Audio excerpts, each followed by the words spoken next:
ભાવનગર શહેરના સુભાષનગર નજીક આવેલ શહેર પરથી સડક પંચવટી ચોકમાં થોડા દિવસે 3 ઇસમો દ્વારા મહિલા પોલીસ કર્મીના પુત્રની કેવલ આહિર નામના યુવાનની કરપીણ હત્યા કરવામાં આવી હતી। તેને લઈને ગણતરીને કલાકોમાં જ ઘોઘા રોડ પોલીસે 3 આરોપીને ઝડપી લીધા હતા, જેમાં કરશનભાઈ અર્જુનભાઈ સાટિયા, ભરત ખીમાભાઈ સાટિયા અને ભાર્ગવ રૂપે ભરતભાઈ પાતાભાઈ સાટિયાએ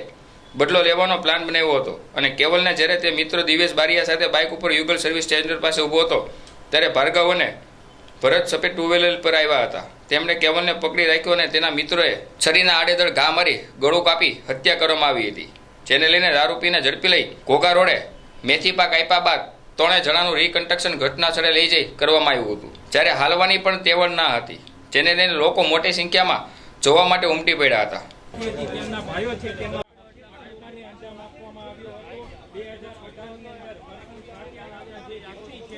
કે જેમની હત્યા કરવામાં આવી હતી તેમાં કેવલ ભાગોસી સાથે 2 શખ્સો હતા કે જેમને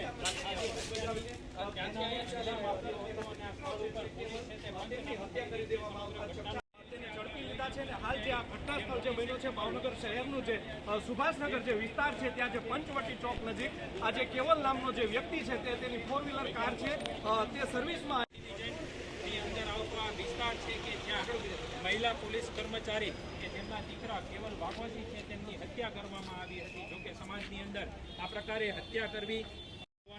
સામે આવી રહ્યું છે। આજે આરોપીઓ છે કે તેમના દ્વારા 3 દિવસ પહેલા આજે પંચવટી સોસાયટી છે શિવાજી સર્કલ નજીકની કે જ્યાં આ ઘટનાને અંજામ મેહુલ છે